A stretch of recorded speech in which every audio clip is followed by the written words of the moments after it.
Hello, Muscatine, and welcome to Muscatine in Focus. Today we have three segments. The first segment is with Andrew Anson, and he is the president with the Friends of the Old Barn. We also have John Gendrich, a council member here in Muscatine.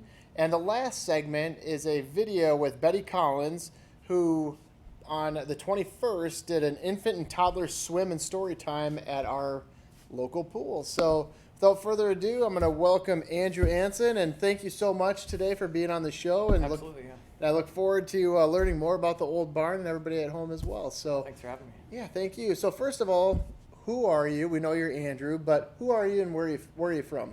Yeah, so I'm Andrew Anson. I was born and raised here in Muscatine. I grew up on West Hill, so my stopping grounds kind of were, so my backyard kind of ran into where Discovery Park is now.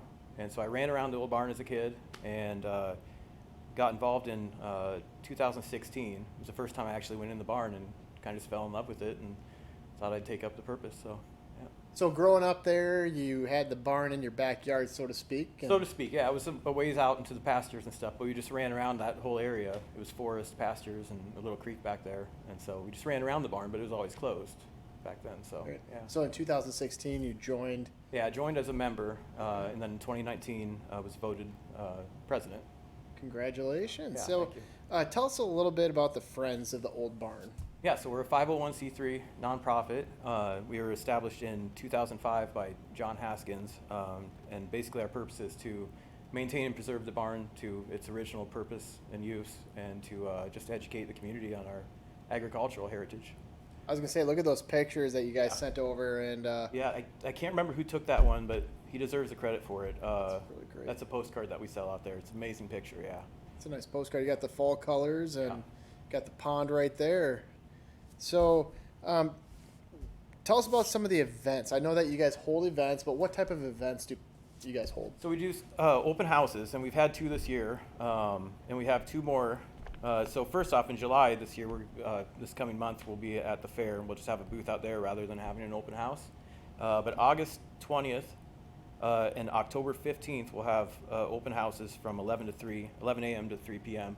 And we just have you come out, sign up on our sheet. We'll walk you around the barn, give you the history of not just the barn, but William Louden, the fellow that designed it. He was an Iowa boy. And that's pretty much it. We just hang out and chat for a few hours and love to sit down and just talk. And then September 17th, we have Sunset at the Old Barn. And this will be our second one because we were closed for 2 years due to COVID. And Oh wow, look at the inside there. That's Yeah. actually really cool. yeah, there we go. That's us doing a cleanup. I So think you can that's actually this year. hold events in there. It's No, more- at this point we can't hold them in. We do our events outside. Okay. Like, so our open houses will bring you through, and if there's a like oftentimes we'll have a whole family will come through, and we just walk them up, and we have some. You'll see the different displays up there about the Loudon inventions that he came up with, and he came up with the design here. And that's a really good one. That's at the Sunset event in September of 2019. Can you imagine, like way back when, putting that together? Yeah. Oh, so that's the fascinating thing is this was built in 1927 in less than 90 days for $5,432, and they raised that all with nothing but man and horsepower.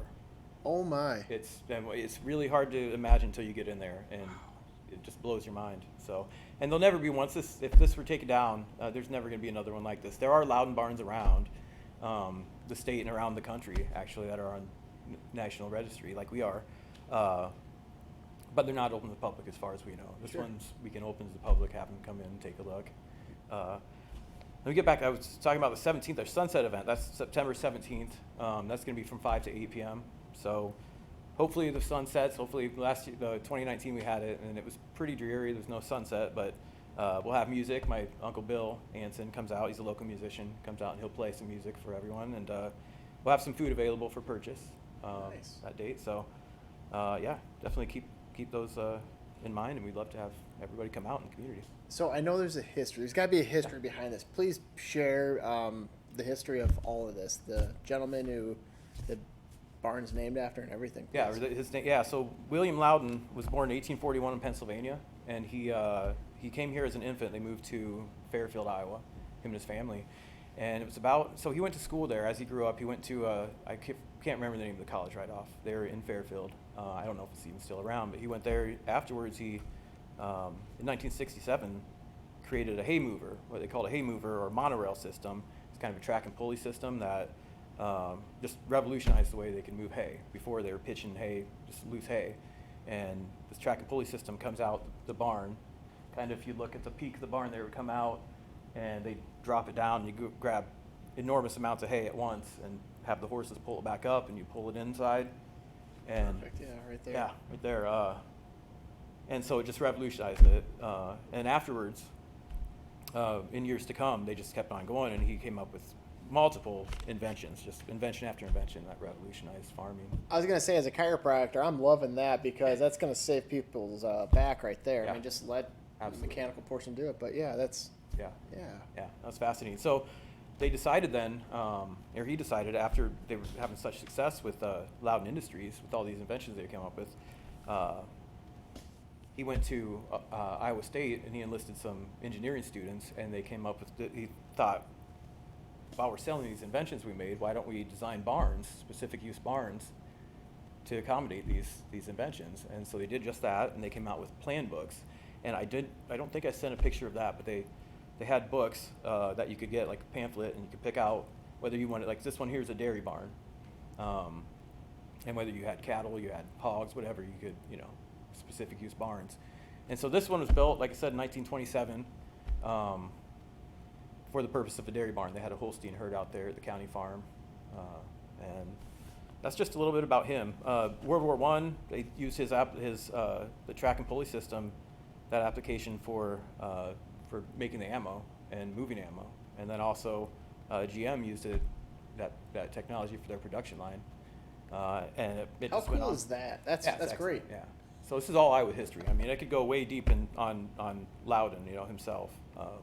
But we're here about the barn, so. Right. No, that's really cool. Yeah. And I was gonna say too, and I know that there's it's a 501c3. Yeah. So there's contributions that people can make. How do they become members? How do they make contributions? And if they want to have an event, around the area, like how do they contact you? And Yeah, so we are in a 501c3, so we do rely on donations and dues, and we just ask $25 a year, and we just send out an email once a year asking for those. And that goes a long way to just help us with insurance, any costs we incur. Like we were at the county fair this year, and so we pay for that. We'd like to update our deals inside, our displays inside. We'd like to update and make some more, so just anything we can do. And to send your dues or to send a donation, we have a P.O. box. It's 433 in Muscatine here. If you want to contact us about an event, you can contact me directly at 319-936-1861 or 94 Owsley. It's OWSLUI at gmail.com.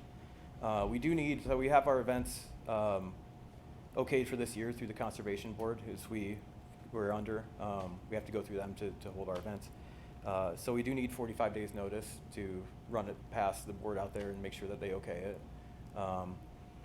But yeah, so anything, this weekend, actually, I should mention, we have, Dave Metz has a hand radio seminar that's going to be out there this coming Saturday and Sunday. And we're going to be opening the barn from, I'm not sure exactly what time we're opening, but we'll be there till about 4 in the afternoon. So come out and see that. They're just setting up outside the barn. And so yeah, that's about it. We'd love for everybody to come out. how many members do you have, and how many people are part of the board, and what's the board made of? Yeah, so at this point, we've got myself, president, we've got a vice president, secretary, and treasurer, and then besides that, we have 2 more board members. So we're always looking for more people to get involved. And I think the best way to do that is just come out and check out the barn, and you might find something you're very interested in. Like I said, it doesn't do any justice until you get out there and walk in that first time you walk up into the cathedral style hay mow. That's another thing I should mention about the mow is it's very unique, is it's a cathedral style arch ceiling. There's no cross beam. They call it a free span Which barn. looked really nice. Yeah. So most barns you're gonna find cross members for the support. But this is, There it is. yeah, there you go. This is more superior building structure. So it's yeah, boy, it's fascinating. Those you can see the ribs there going up. Those were they're we think here they're 1 by 12, 5 foot long, and even though they're curved like that, not a one of those is actually curved. They're cut at miters. Every one of those boards is straight. So there's 6 layers that are laminated together, and they all had to be exactly the same to get it to stand upright. So somehow they rose those with nothing man and horsepower. Yeah, it's really something. That is pretty cool. And I was gonna say the floor. That's, I mean, Original just floor. the whole concept. And I ride my bike, around that area all the time. But I've never been inside, so I'd definitely like to go inside one of these days. It'd you'll be have to come great. in, But yeah. that's really cool. Yeah. Well, I was gonna say, is there anything else you'd like to share to your captive audience? I don't think so. I think I got it all in that I Great. can think. I'm sure I'm missing some stuff, but I guess just come out and see us. We'd love to see all the community. Anybody that'd like to come out, come on out.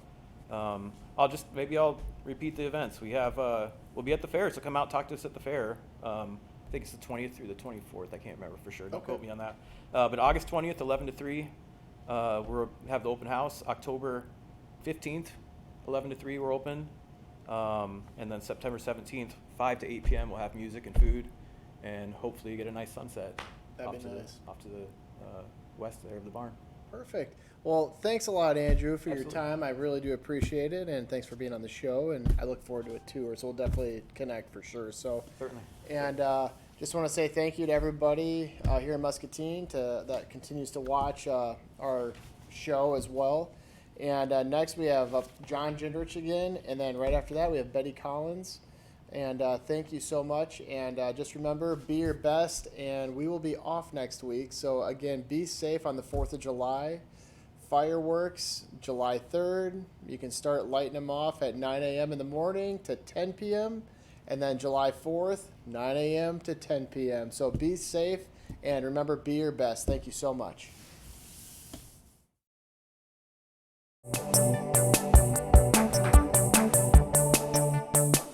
So tell me about this program and what makes it so special. Well, this is a fun program and different from others that we do. We've only been doing this a couple of years, and that was at the invitation of the Park and Rec Department. They said, would we want to come out to the Aquatic Center and do a little mini story time at Infant Toddler Swim last year? So we said, sure, we'll give it a try. And we did, and we're back again this year. And so what we're doing is just 15 minutes before the gates open, we do a little story time right out here outside the gates.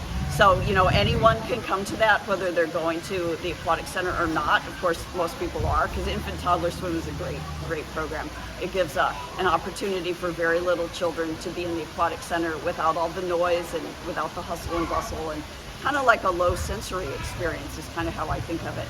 And water is great for little children, and just having that extra sort of buffer between the usual experience and this one, I think is really nice for the little ones. And of course, reading and hearing language is always great for young children. It's very important in their lives, and so we feel really fortunate to be able to partner with this program, because it gives two great things at the same time, and I do think families really appreciate it.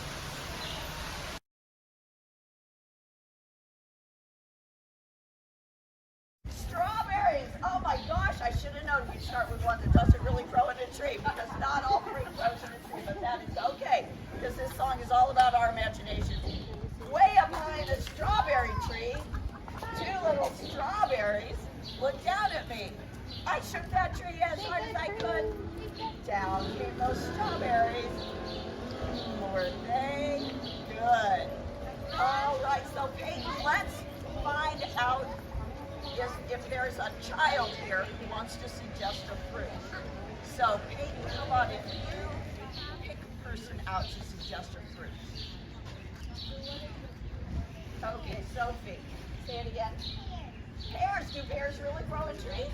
Absolutely they do, okay. Way up high in a pear tree, two little pears looked down at me. I shook that tree as hard as I could. Down came those pears.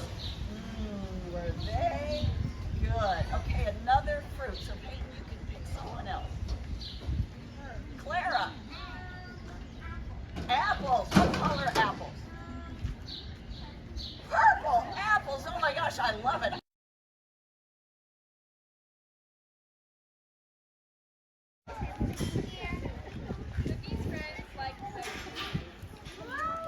I like veggies as well.